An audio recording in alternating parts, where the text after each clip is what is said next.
Tumati number 2B nagaa keessanii har'as 3 kutaa 12ffaa paartii 2 siniif qabadhee dhiyaadheera. History grade 12 unit 1 development of capitalism and the nationalism from 1850 to 1914 part 2 the industrial revolution kan jedhu walii ilaalla. Kanaaf ani maqaan koo Neggasuu Gurmeessaati. Paartii darbee keessatti yookiin paartii 1 jalatti about capitalism ilaallee ture. What is capitalism, when it was started, the main features of capitalism and so on. Second ilaallee ture. Karango part 2 history grade 12 unit 2 development of capitalism, nationalism from 1850 to 1940 kan jedhu part 2 industrial revolution walii ilaalla. So industrial revolution, when you say before that, let us see about the objectives. Objective topic and agafalallo. By the end of this lesson, you will be able to analyze major factors that led to the industrial revolution.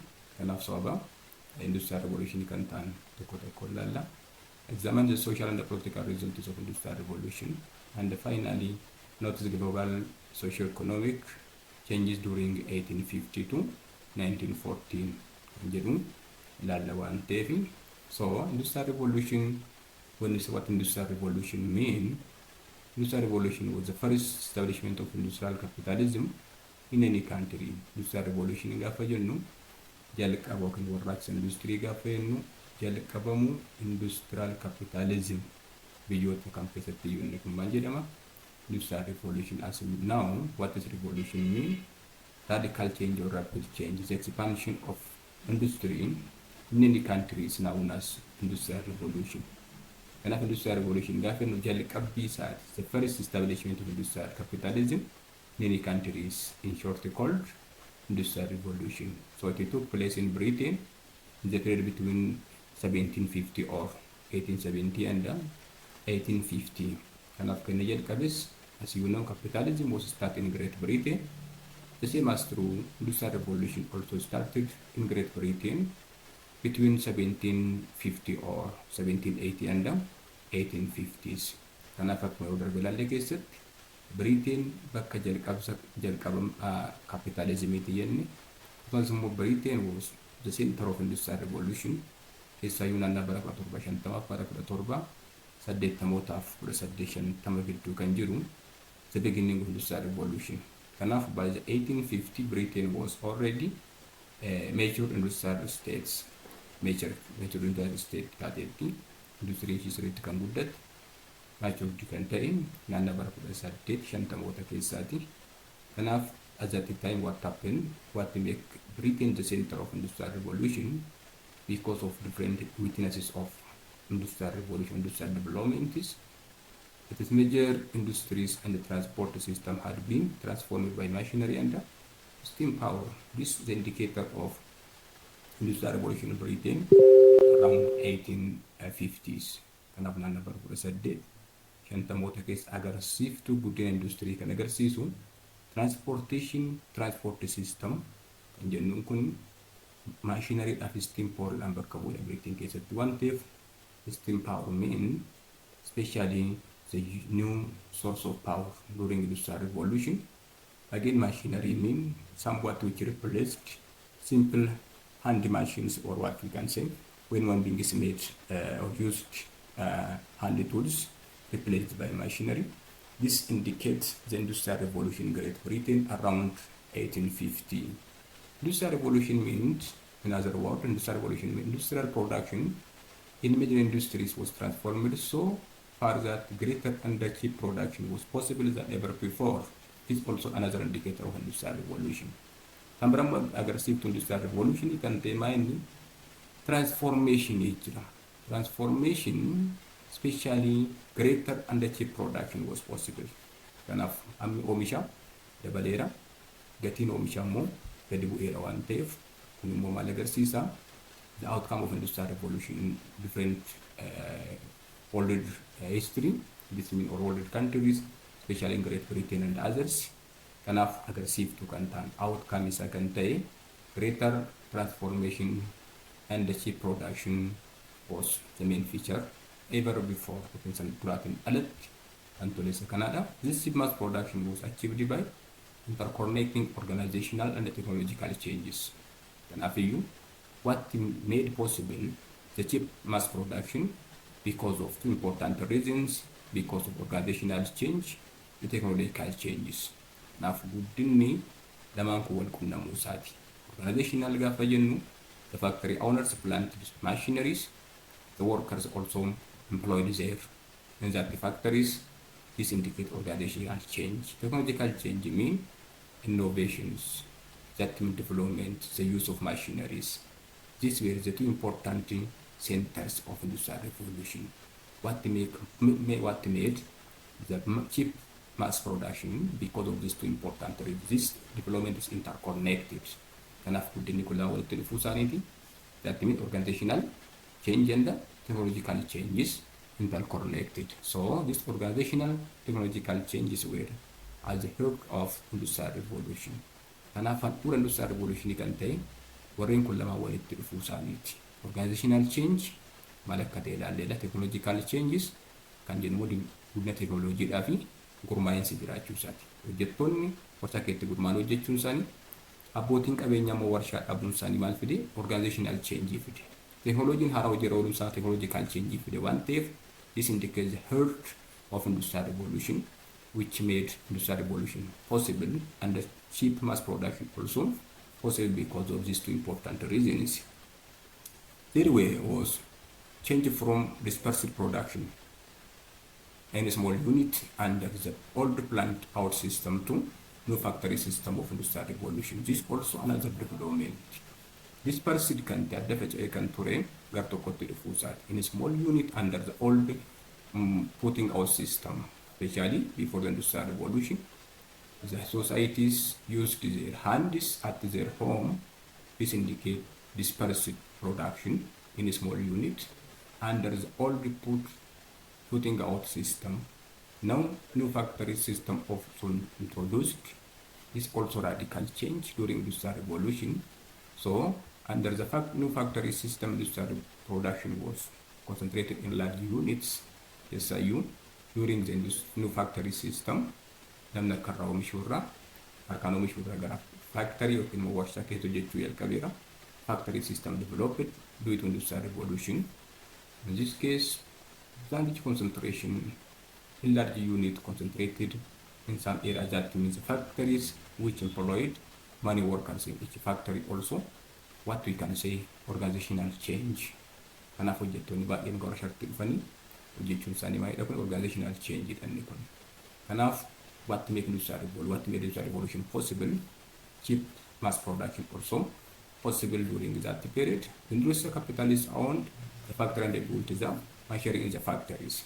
Kanaaf warra abbootiin qabeenyaa warshaa dhaabu yookiin immoo machinery garaagaraa dhaabu hojjettoonni keessa hojjetu organizationii cimaan hundeeffameera waan ta'eef isaan kun guddina giddu galeessaa industrial revolution kan ta'an isaan kana workers gaafa laallochi keessatti as you know during capitalism two social classes formed.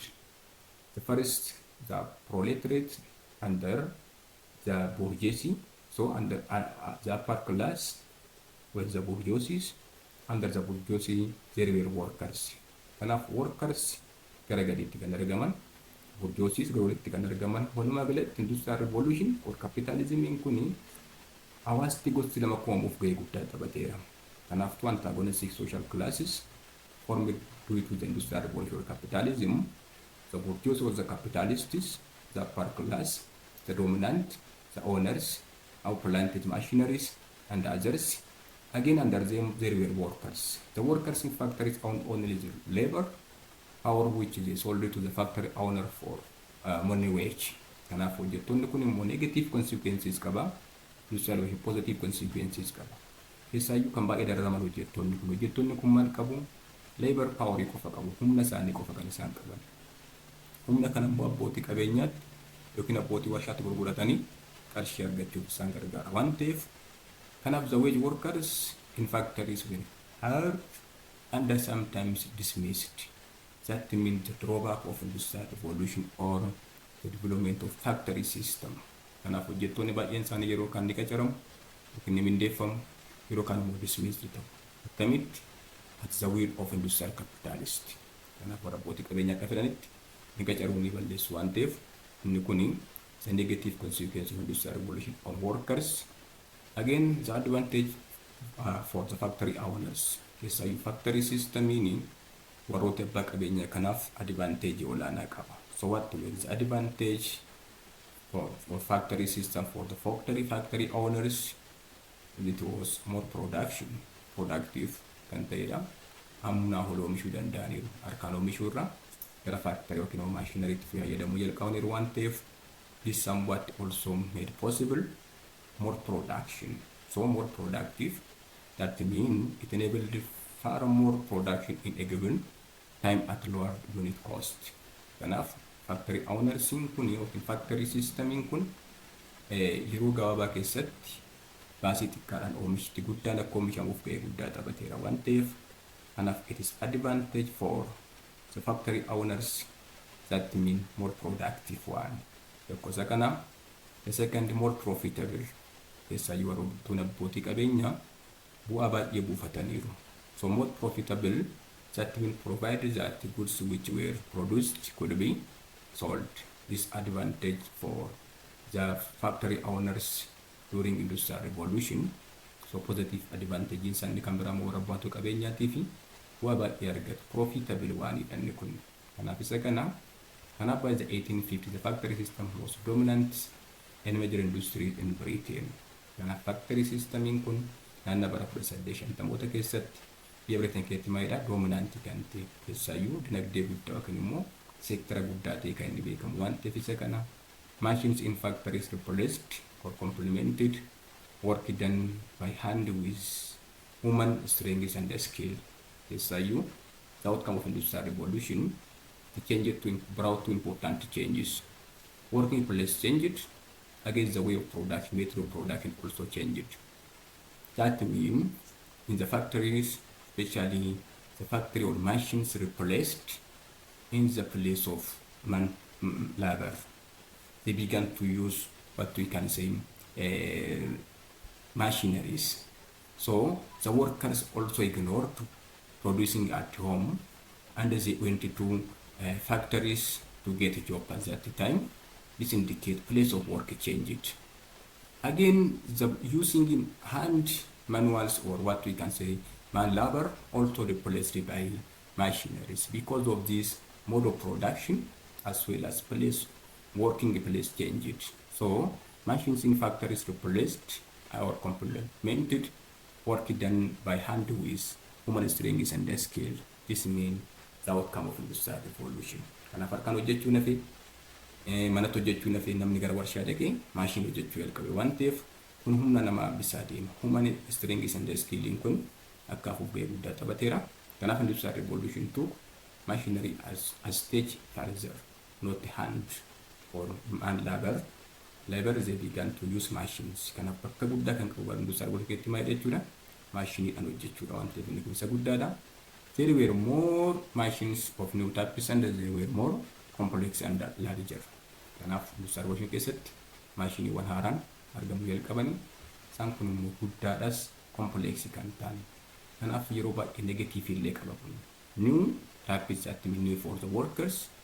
They were also more complex and larger. Again, it also lead to what? Loss of life as well as what? Their property and even their body also somewhat damaged because of new types of industrial machines that mean which used by in the factories during that period. Kanafi maashiniiwwan kun haaraadha hojjettoota bakka kan kutan yookiin immoo qaama kan hir'isan kanumas immoo namni large guddaadhas yookiin immoo complex kan ta'e waan ta'eef somewhat negative qaba positive qaba waan ta'eef inni kun of keessaa. Again, the new machines in factories and elsewhere employed in animated power. Animated power will say using not human labor, they began to use the power of non-living things like water as well as what is steaming or coal.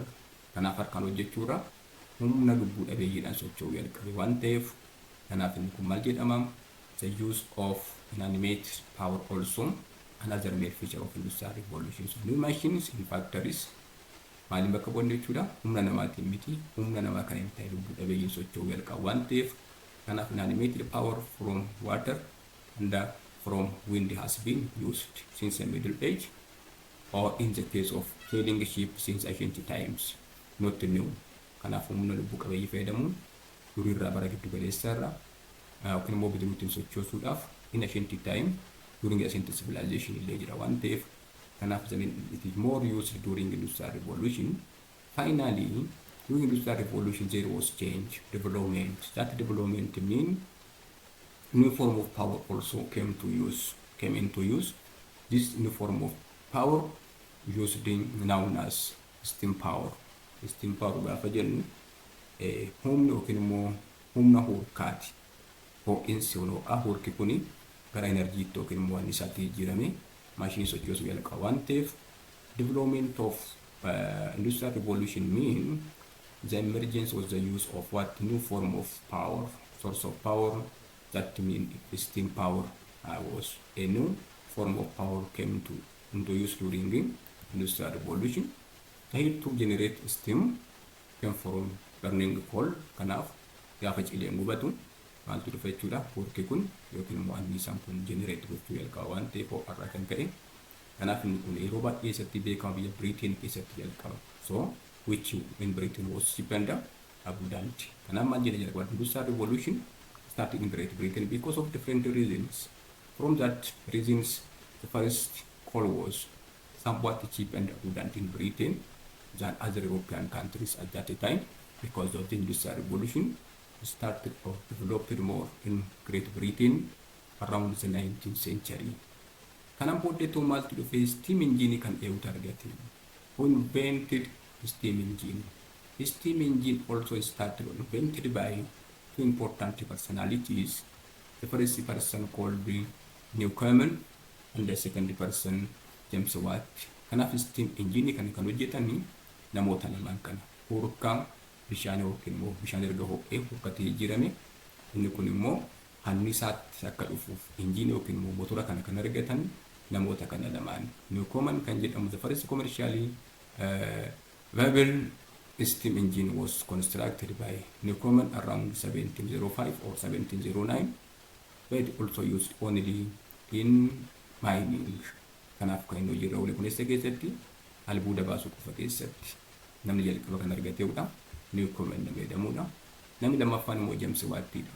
James Watt around 1783 or 1784, this person made steam engine which was more powerful and more economical in its use of fuel and adapted to operate machinery in factories. Because of this, now Europeans industrialization began to use steam power because of the innovation of steam engine, first by Newcomen, second by James Watt. Newcomen argateera kun gaafsana chiefly isa itti fayyadamaa turani in mining albuuda baasuu keessatti. Warshaa keessatti hojiirra kan ooluu jalqabe bara kamii jechuudha after the invention of steam engine by James Watt around 1783 or 84. So this person made steam engine which was more powerful and more economical in the use of fuel and adapted to operate machinery in factories. This also somewhat facilitated the development of industry or what we can say industrial revolution around the 18th century or the 19th century. From the 1780s, more and more factories adopted steam power. Keessaayyuu bara naannoo bara kudhan torba saddeettamoota keessa warshaan hundinuu maal fayyadamuu jalqabanii jechuudha steam poweridha. Hurkaan annisaa hurkarraa argamu kan fayyadamuu jalqaban waan ta'eef this mean because of the inventions of Newcomen and James Watt. Kanaaf steam power was also applied to land transport in the form of railway. Steam power kun warshaa bira darbe transportation keessatti fayyadamuu jalqaban, especially in the railways. Kanaaf naannoo baaburaa hadiida baaburaa irratti steam power kun hojii ooluu jalqabe. Kanaaf steam power was also applied to land transport in the form of railway. Kanaaf the first modern railway was operated entirely by steam locomotive and carried passengers as well as freight. This means development of industrial revolution and steam power first used in factories now somewhat radically changed transportation.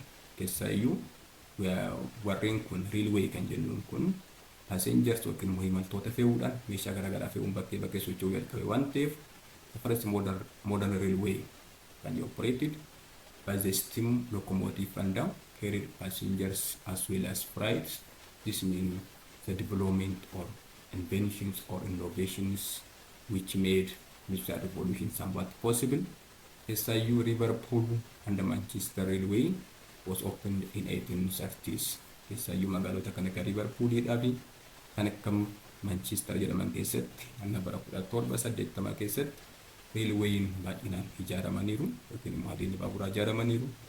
Kanaaf by 1850 a network of railway connected all important places of Britain. Jalqaba Liverpool magaalota lamaan kan Britain keessatti Manchester Liverpool keessatti bara 1850 keessatti waggaa 20 booddeetti Liverpool Manchester keessatti bara 1830 keessa bara 1850 waggaa 20 booddeetti immoo all important places of Britain interconnected by the railway especially which used steam power.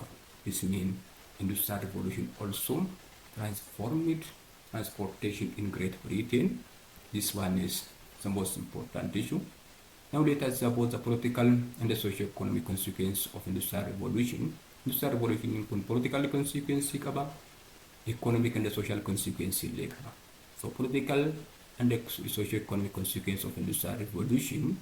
The first one, cheap mass production. As already said, because of interconnection of organizational and technological changes, cheap mass production became possible during that period. So cheap mass production was one of the factory features of industrial revolution. So kanaaf cheap mass production oomishni guddaan oomishni humna guddaa ta'e gatii salphaan kan argamu sirriitti oomishamuu nama lamaaniiti amma industrial revolution keessaa tokkodha. Kanaaf economic consequence, social consequence irratti ramaduu dandeenya waan ta'eef that mean cheap mass production idha. Especially the main problem of overproduction and the consequent difficulty of selling the commodities which were produced mean because of cheap mass production. SIU overproduction in Europe, and consequent difficulty of selling the commodities which were produced mean somewhat because of production negative consequences of the many poor people meant limited demand for commodities produced. SIU humna oltu oomishama kanaaf kun immoo sirnaan gurguramu negative consequences dha kuni. Namoonni immoo yayyitaan immoo many poor people mean limited demand for commodities produced warra oomishan kana immoo bituudhaaf immoo warreen kun maal ta'u humna qabu waan ta'eef fedhan qabanii isaan kun maal ta'uudhaaf somewhat it leads to economic depression. Economic depression karaa lama ilaaluu dandeenya, before industrial revolution and after industrial revolution. As now before industrial revolution, economic depression usually resulted from wars, big epidemics, most often bad harvests. And after before industrial revolution, what were the cause of economic depression of world history? The first wars, keessa waraanni jiraachuun isaanii kufaatii dinagdee fidaa turan before industrial revolution. Again, big epidemics, dhukkuboonni garaagaraa dhukkubni gurguddoon qabuun isaanii economic depression fidaa ture. Bad harvests sassaabbii irratti rakkoon jiraachuun isaa karaa biraatiin maal fida jechuudha, economic depression fida. Especially this mean before industrial revolution. The same condition continued after industrial revolution. Economic depression also resulted after industrial revolution because of overproduction. So from industrial revolution onwards, that means after industrial revolution, the normal cause of economic depression was overproduction caused by lack of effective demand. SIU warreen humna hin qabne bituu hin danda'an. Kanaaf economic depression in garaagarummaa guddaa qaba. Before industrial revolution, economic depression came from what? Wars, big epidemics, and bad harvests. After industrial revolution, economic depression also came from overproduction. Kanaaf isaan gurguddoo kana lama arganna. Kanaaf political economic consequence jedhan jalqabaan jechuudha. Cheap mass production mean the first consequence. The second, made agricultural sector of advanced countries less dominant.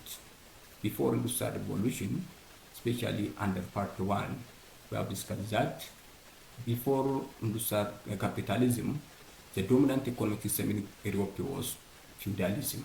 During feudalism, the dominant economic sector was agriculture. Now after industrial revolution or capitalism, agriculture became this dominant economic sector. So industrial revolution also made agricultural sector of advanced countries less dominant. Kanaaf qonni amma inni akka gadi buufa akka xiqqaatuudhaaf gahee guddaa taphateera. However, less dominant agricultural sector became less dominant, but the amount of production, agricultural production also increased because of different reasons. You will get in our explanation.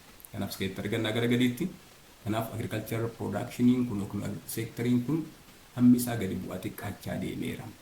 Because industrial revolution started in urban or cities, then the European society began to move or migrate from rural areas to urban centers to get a job at that time. Because of this, the number of people engaged in agriculture decreased. So people transferred to other sector of economy and investment, and the production in other sectors increased. Kanaaf qonni namni ignore gochaa namni gara kamti chaa deemeera sektaroota biraatti chaa deeme investment darbaa deeme and production of in other sector itti dabalaa deeme waan ta'eef isa kana nevertheless despite the decrease in percentage of population living in rural areas and engaged in agriculture in the more advanced countries, agricultural productivity increased. Namni xiqqaatu iyyuu malee nevertheless despite the decrease in percentage of population living in rural areas and engaged in agriculture, agricultural productivity increased. Namni baadiyyaa jiraatu xiqqaatu illee malee, namni qonnatti hirmaatu xiqqaatu illee malee, hammi oomisha maal ta'e deemeera dabalaa deemeera. This indicate positive consequence of industrial revolution. Namni baadiyyaatti godaaneera, namni qonnatti hirmaatu xiqqaa muraasa. Akkasumas immoo namni qonna kana keessatti practice godhu nama muraasa. Garuu immoo hanga oomisha qonnaa maal ta'aa deemeera dabalaa deemeera. Kanaaf few people engage in agricultural produce more food. Namni xiqqaatti hirmaate kun qonna keessatti hirmaate kun nyaata baay'ee oomishuu danda'eera. Sababa baay'ee jira waan ta'eef hin argattu. Agriculture could support larger urban population and the more people who were not engaged in agriculture. Kanaaf amma xiqqaatu namni qonni kun nama uummata magaalaa keessa jiraniif warra qonnatti hin hirmaanne maal gochuu danda'eera nyaachisuu danda'eera. Sababa gurguddoo lamatu jira. Kanaaf agriculture productivity has increased in advanced countries because of the spread of better method of agriculture. Sababa lamaatiif jennee irraa jalqabarratti isaan lamaan kun isaan kanaadha. Tokko hangi qonnaa maaliif oomisha qonnaa maaliif dabale? Because of the spread of better method of agriculture. Namni itti hirmaatu xiqqaadha. Namni baadiyyaa jiraatu xiqqaadha. Namni qonnatti hirmaatu illee xiqqaadha jenneerra silaayidii durarratti. Garuu immoo hammi qonnaa maal ta'e dabaleera. Maaliifi ni jalqabaan because of the spread of better method of agriculture. Malli qonnaa ammayyaan hojiirra waan ooleef waan ta'eef this means the first reason. The second reason, in the 19th to 20th century, science was also applied to increasing agricultural production. Science applied qonna keessatti. They began to use science in agricultural sector. This use the development of artificial fertilizers and pesticides. Pesticides in kun immoo manni farra aramaa fi yookiin immoo xaa'oon hojiirra oolchuu waan jalqabaniif inni kun maal fide jechuudha.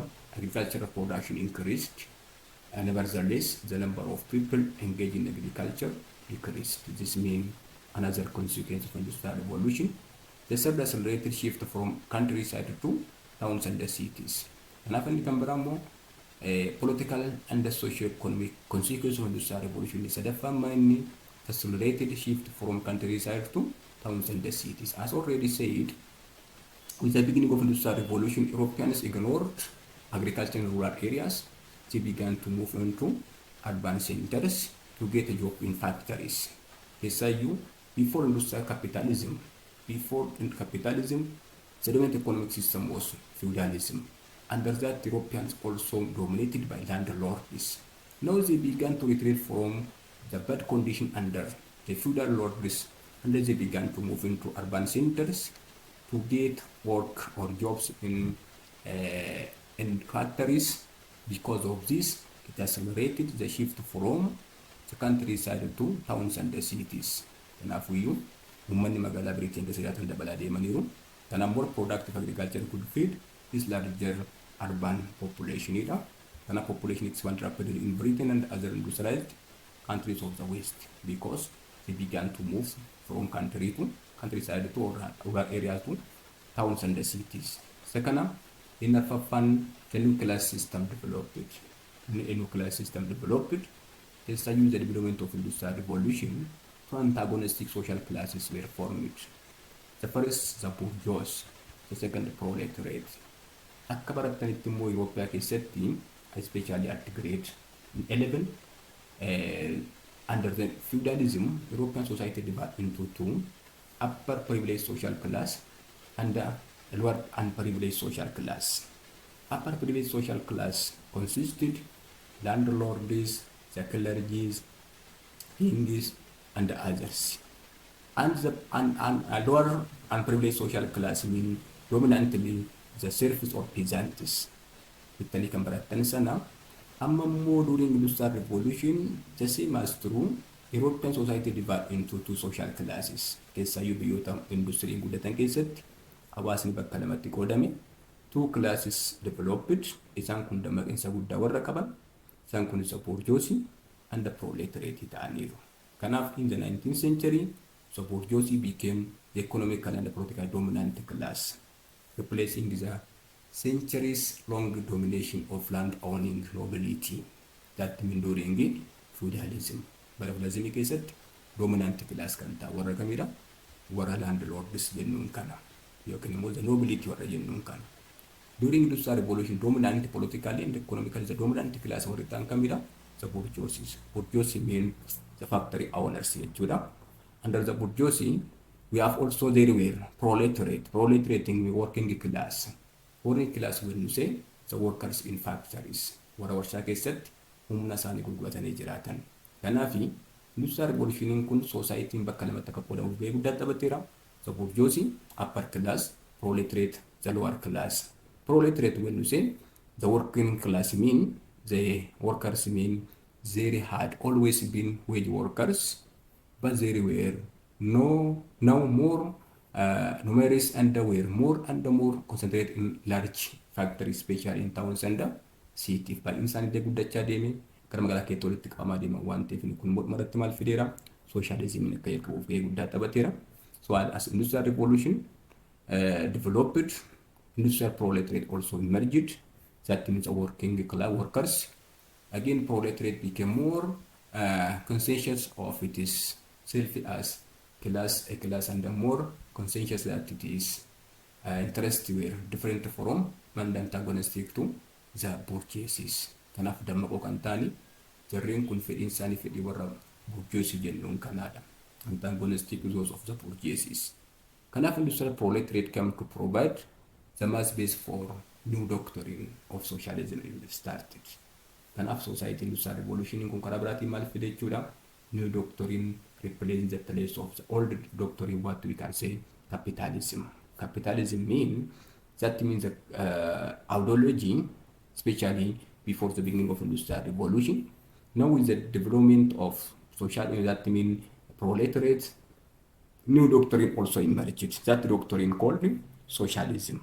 Socialism means kun doctrine haaraa ta'e hojii ooluu jalqabe. Kanaaf the support for working class political parties with socialist program government and the ruling class were alarmed by the growth of socialism in the 19th century. Kun maal fideera? Mootummaan socialism ka deeggaru paartiiwwan siyaasaa socialism ka deeggaran argamaa gaafa deeman kun maal fide guddinni yookiin immoo socialism akka guddatuudhaa fi gahee guddaa taphate. Kanaaf new doctrine emerged.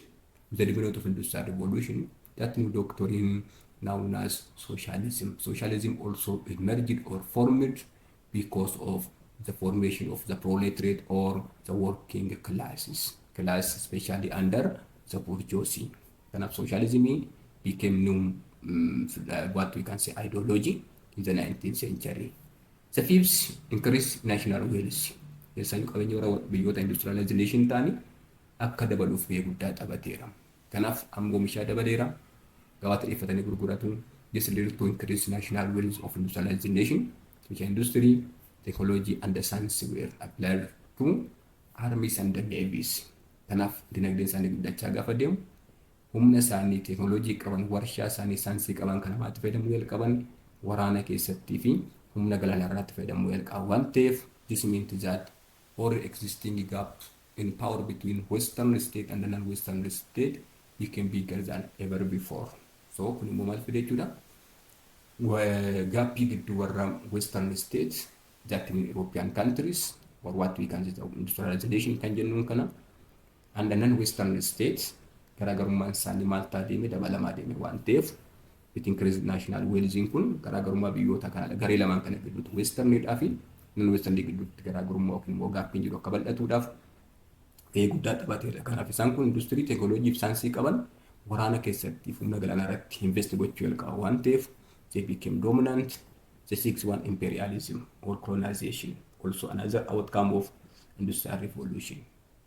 As you know, imperialism, when you say, or colonization, when you say, when Europeans or the European nations, they began to dominate non-Western countries.